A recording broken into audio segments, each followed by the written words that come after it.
What is up, guys? Steve here with Scotch and Things. We are going to do like a state of the collection video for 2021. One, to kind of show you what I've got right now, because stuff comes and goes all the time. I'm constantly buying, selling, trading. And then next year, I can do one of these and see in a year's time what has stayed, what's gone. There's some stuff that you think will never go, but sometimes it goes. But there are some of those knives that will never go anywhere. It's the 23rd, having a beer. Christmas Eve tomorrow, tradition, break out the Scotch tomorrow.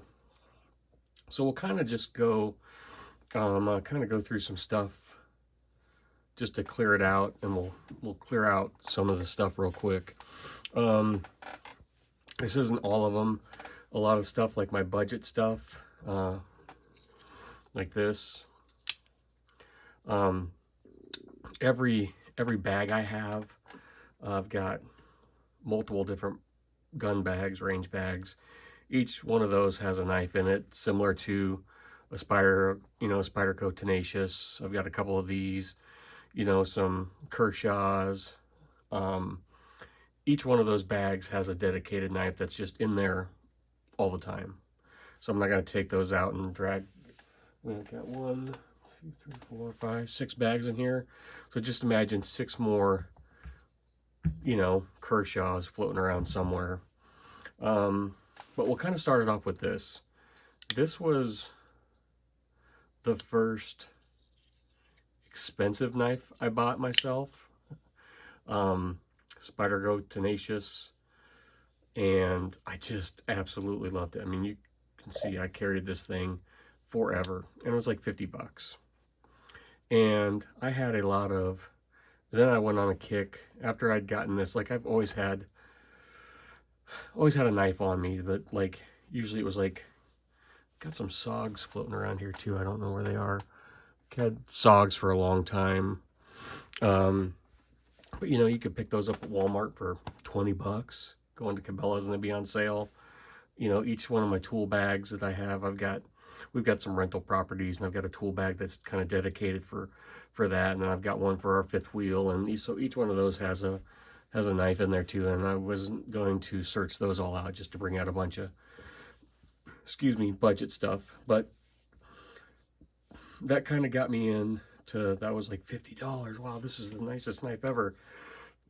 And then you just kind of, and that's when I think when you kind of go into this rabbit hole, like I didn't know really much. I'd walk into Cabela's or something and pick something like this up. Shield Sporting Goods, something like, sporting goods stores, where they have a lot of stuff like that. And if that's all that's all and that's fine. But that's what got me into it. Like I said, I've got, these knives all over the place.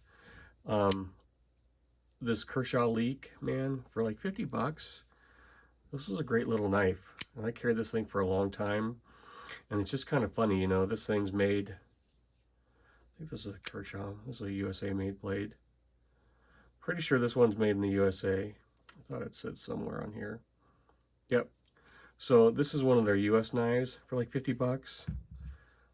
And then this is one of their China knives for 50 bucks. And it's insane how much of a piece of garbage this thing is compared to that. ZT, my first time I ever spent over $100 on a knife. My 0566. And I de-assisted it, and I carried this thing forever. I still carry this thing. I absolutely love this knife. So that's still in my collection. That'll never go away. There's different kinds of, like, there's knives that hold sentimental value to me, and then there's knives I just like and enjoy. Well, this is kind of sentimental value, I was so excited when I got this knife. And this is another one, the Spyderco Delica 4. My brother bought me this on a trip when we went out to Utah, and it's started a tradition that we call vacation knives now. So whenever we're on vacation, we either buy a new knife to take on vacation with us, or we get one, try and search one out when we're on vacation. So it's just kind of a fun little story. And this is a great knife, guys. So we'll get that out of the way. Let's see what else we got here. We'll just start whittling stuff down. Cold Steel Recon 1. I've had this about a year. It's an awesome knife, guys, and I used it. I bought it specifically for work, and it is such a great knife. But if I could choke up a little bit on it, it just felt awkward to me for what I wanted to use as a work knife. It's still an awesome knife, man. This thing usually is in my fifth wheel, so but we just cleaned that out, so I took it out today. Then we're going to go into work knives. So you've seen this is my Strider SMF, and guys, like, here's what I'm talking about. Roughly the same size for me. I mean, these are roughly the same size knife, but the ergonomics on the Strider and just being able to close it and open it one-handed was a big deal for me. This thing, like the lock back, is awesome, but I just like ease of one hand closing without having to worry about this blade coming down and chopping my finger off, which I've done, and it's made me bleed. So Strider, that SMF, is a work knife. My brother gave me this as a work knife. I like this kind of hawk bill. This is a Microtech hawk, and I like this hawk for certain types of cuts. I have to make it work where I have to get in behind banding, and it's, you know, I've explained this before, but it'll be metal here, and I'll have to get into some banding, and it just helps save the knife blade for me. Maybe I won't do so much explaining. I'll just show you the knives. So those are my two work knives right now. Maybe from there we'll just go through brands and get them out of the way. Microtech SOCOM Elite Auto. Love this knife, guys. It hits super hard. My brother got me this last year for Christmas because he knew I wanted one. Couldn't find a manual, so he got me the auto, and I love this knife, guys. So super cool.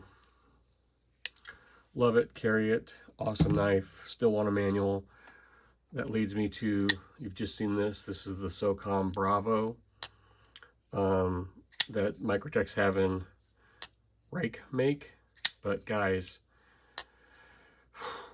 yeah, it's made in China, but it's I mean, it just got that, I don't know, there's something special to me about a SOCOM manual knife. They are just awesome. So I'm about ready to start carrying this, and you'll get a month review on that pretty soon. But I still want to track down, and I mentioned that in the video earlier today, still want to track down a SOCOM Elite manual. Let's see, I didn't, you know what? I mean, I've pared down. Like, I thought I had a lot more stuff. Yeah, we'll just keep going. Spyderco, right now, other than my Tenacious and Delica, I've got, what, 3 Tenacious, a Delica, and this pair of 3 in Maximate, which I changed the clip out on because I'm not a fan of the Spyderco clip. Like, it's funny, like, I see guys, other reviewers, and they're talking about how they nitpick stuff, and I don't know if it's wearing off on me because I started nitpicking, but I've never, like, I'm just, the Spyderco clip, I don't know, I'm not a fan of it. I think it's because I've bent them a couple times, or any clip you can bend, but I just think that looks better on the knife. It just goes with it better.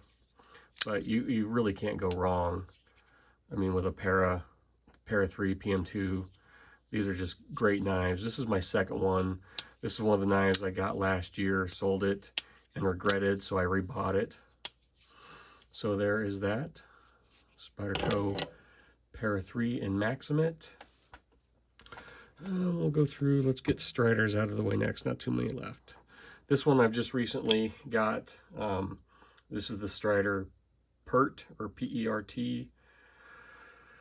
Guys, the construction on this thing is amazing. I absolutely love it. It's awesome. It is just, for how small of a knife it is, it's ergonomic, but I thought I could, but I'm not a fan of this Persian style blade, so I'll probably be moving this, either just selling it outright or trading it for something else. So you won't see that around next year, I guarantee that. But I mean, the construction on it is just amazing. It is a solid little knife, and it's awesome. Here we go.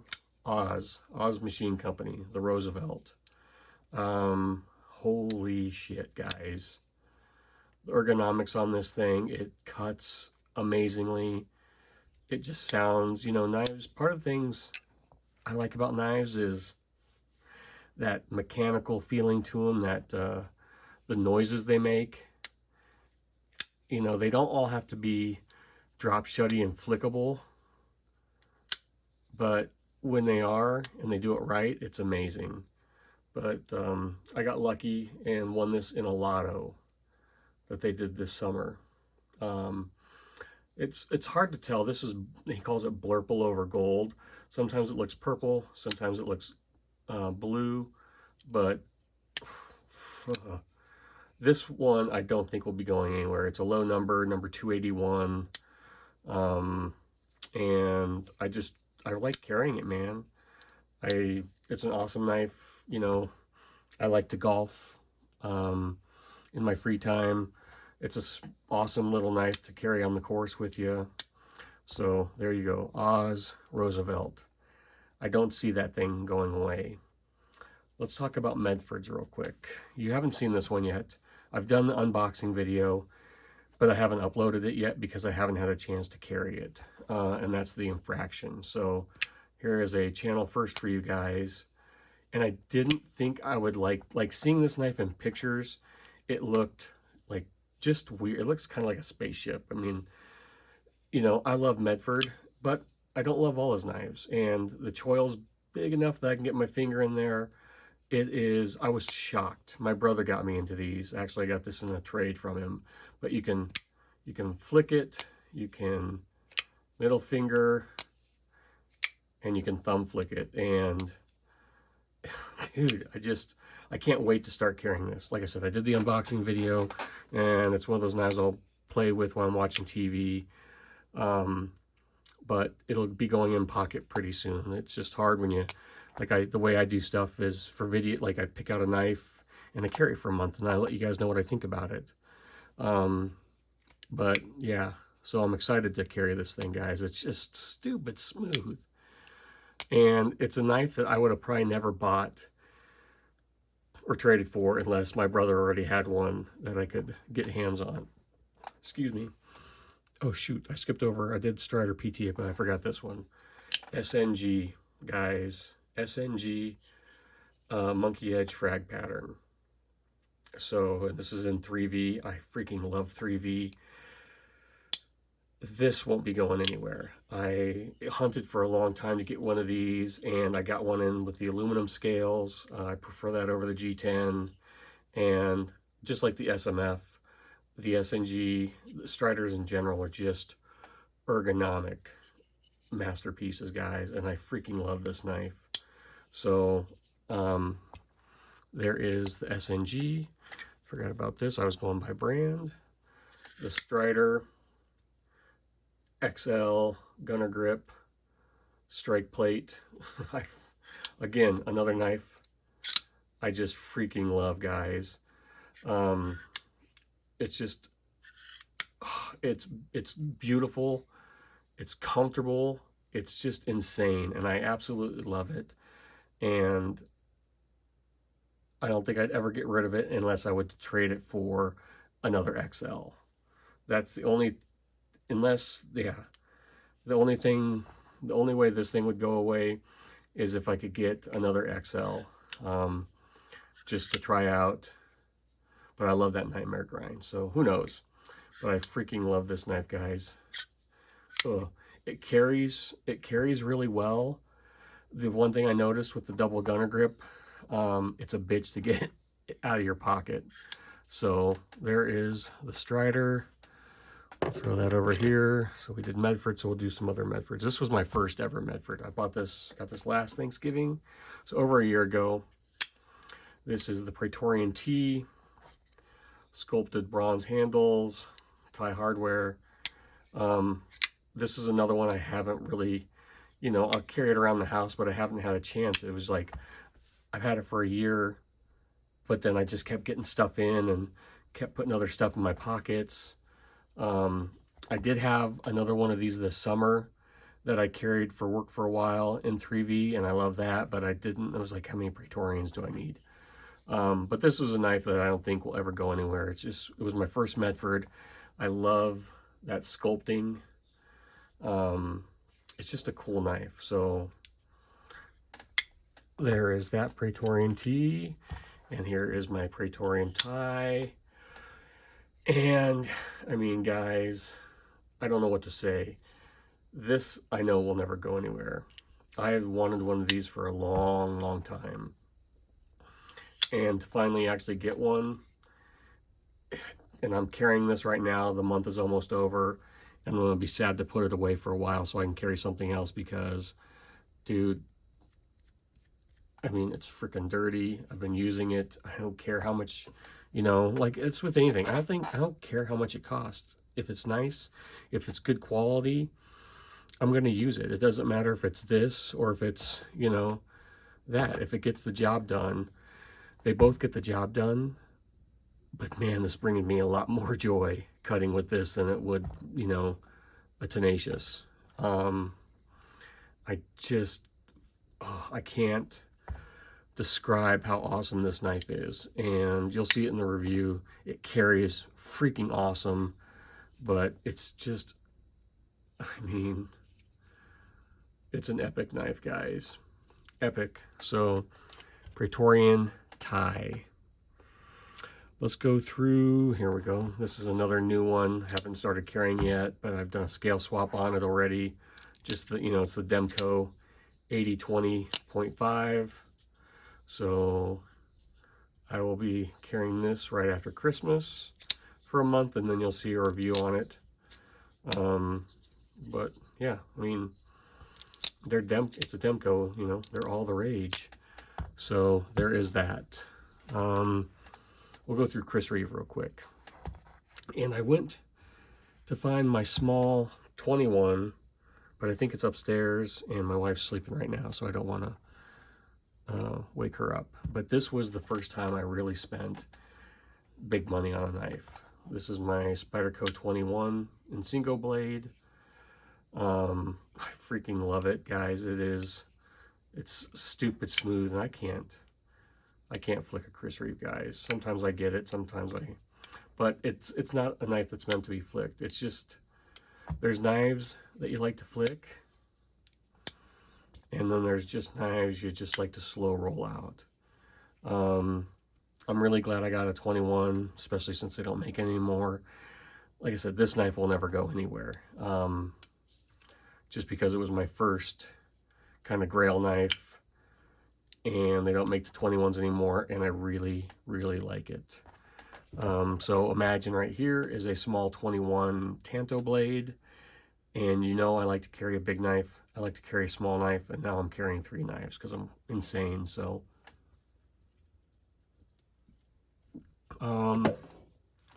yeah, so I got this knife, large 31 Sebenza. So I was curious about, and you've seen the video, so I was curious about the 31s. I wanted to see if they were any better, and I'd kind of been on the fence for a while about getting one, but then this knife popped up, and it had the birth date that my daughters were born on, so I grabbed it. And then I kind of got buyer's remorse on it because I got something else, but then I realized I'm kind of into that knife, you know, thing, you know, if they have special meaning. So now I just got to get more knives with their birthdays on them so they can each have one someday. But yeah, I love the drop point on it. It's been an awesome knife, guys. It's breaking in really nice. I'm not a lanyard guy, and I've said this before, but for some reason I just can't take them off my Chris Reeves. I don't have any idea why. I leave them on. All three of them still have them, but there is the 31 drop point. Real quick, Rockstead Heisen. Oh, guys, this is such an awesome knife. And it was funny, I saw someone commented, excuse me, I had someone comment the other day, like, oh, using an expensive knife just to cut tape. Well, you know, it was in the video, and I used this to open up another package, but this thing has seen its pocket time, and it gets carried all the time.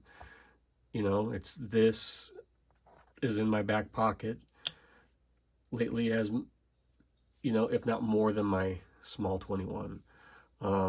It's a lot like a Sebenza. It is stupid smooth. The build quality on it is insane. I mean, it's just a gorgeous knife. You know, and not all my knives need to be big bruisers, and I enjoy this as much as I do, you know, something just outrageous like that. So it's just real quality. This is a really, really nice knife, and it is stupid smooth. It's ridiculously sharp, and it's a nice knife, and I enjoy it. And that brings us to the Norseman. This was a knife that was always, like, when I saw it, I probably saw this 4 or 5 years ago in a video, and it just was unobtainable. It just seemed unobtainable. And finally, you know, I got one this year, and I loved it. And I still carry this, guys. You know, I'm always carrying something to test and, you know, this and that, but I carry this thing all the freaking time. There's scratches on it. It's dinged up. I've dropped it. It cuts. It's, I don't really care about steels. I mean, I know a lot of people, I see that people bag on RWL 34. Guys, I use this all the freaking time, and then it stays sharp. I just don't get into the kind of steel hype where, yeah, there's steels I enjoy more. I really like 3V, but you know what? I really like this too. And this knife, not everybody likes them, but it is ergonomically comfortable. It does the job. I know it's up to more than I put it through, but it's just a great knife. I love the recurve. I love the 2 tips to cut with. It's one of my favorite knives. So that then led me to this one, and I bought this to commemorate. This was made a day after. I love knives that have born on dates and stuff like that. But this was made the day after I took over and bought my father-in-law's company. So this year I bought the company, and this was made the day after, and I love their blue. I wanted a crosshatch one, and it was just like, ooh, okay, in my mind it makes sense. I'm gonna get that. So this one I carry on, like, it's my special occasion knife. Like, we go out for dinner for anniversary or something like that, you know, then I whip out this one. You know, it doesn't need to be beat on because I beat on this one. So I really like the Grimsmo products. I just think they're made really well. I really enjoy them. And that leads us to these two. I'm not a leather sheath kind of guy, but it just seems appropriate for these. This was my first Rask, and I love it, and it's super smooth, and I was completely content with this until right after I bought that Sebenza, this one popped up. And what do you know? It had a birthday of October 27th. Well, that is like I said, I have triplet daughters. So now I have 2 knives that are made on October 27th. I need to hunt down one more, and then another one for my daughter that was born in July. So, but, you know, I just really enjoy these knives, guys. They're just, the action on them is stupid smooth. It's comfortable. It cuts really well. So, yeah, I freaking love this knife. I love all my knives. They're like, you know, they're like my children. So there you go. I don't know. This one will never go. I don't know about this one yet. At first I was like, oh, I don't really need 2, but it's kind of fun having 2. So, and since I've gotten these, I'm just kind of like a crazy person now. I've always got a big knife in my pocket. I've always got a small knife in my back pocket. And then I've always got one of these 2 in my left pocket. So now I'm carrying 3 knives, and most of the time I've got a firearm on me. So I'm just waiting to get pulled over someday and for the cop to be like, all right, buddy, what is going on? But, and that's part of the reason too why I got these little leather slips for these to carry in. Just, I don't, you know, I've got no problem banging up my knives, guys. They all get used, but I don't want to intentionally bang them up. I don't need them banging off my keys and getting scratched up. So yeah, and it's just an easy way. Those go, one of these goes in my left pocket, one of these goes in my right pocket, and then one of the smaller ones go in my back pocket. So yeah, there you go, guys. I thought I had, so what did I show you? Like, what do we go through? 1, 2, 3, 4, 5, 6, 7, 8, 9, 10, 11, 12, 13, 17, 18, 19, 21, 20, 25-ish knives. So yeah, I mean, 20, I thought I had more, but I've done some fire sales. I mean, you've seen hinderers, and I've had 2 hinderers recently, and they're gone. I had that other Strider Tanto SMF that I got in and then realized I don't really need another SMF right now, especially when I've got the Dwyer that's out for service. And but yeah, kind of cool. Kind of scary to see the amount of dollars here, but it's okay. I enjoy it. It's fun. And it'll be fun to do another one of these next year and see what's new, maybe what is gone. It'll be real hard. Honestly, the only thing I can see going is this, if I can find a manual, SOCOM Elite. Yeah, I don't really see anything else really going. It's honestly, guys, this is just, I was just watching right before this video, there was another YouTuber live stream. I was just kind of hopped into real quick, and someone else had just gotten this knife, and I'm going in the weeds now, but you know, they're like, well, how is it since it's Chinese made? And they're like, well, it's better than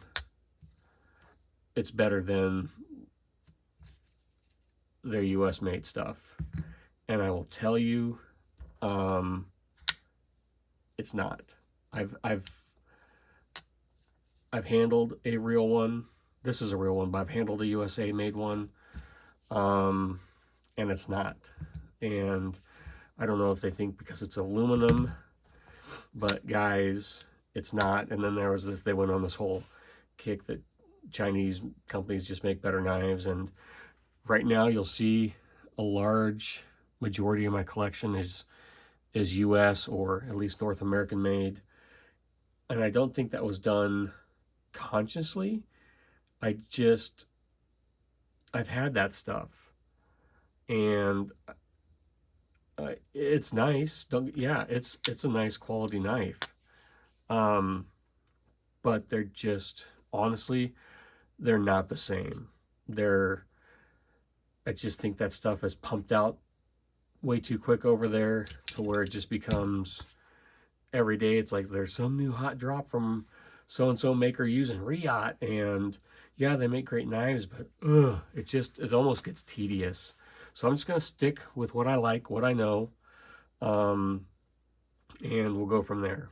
But yeah, those are just my thoughts, guys. Thanks for watching. I'll talk to you later. Bye.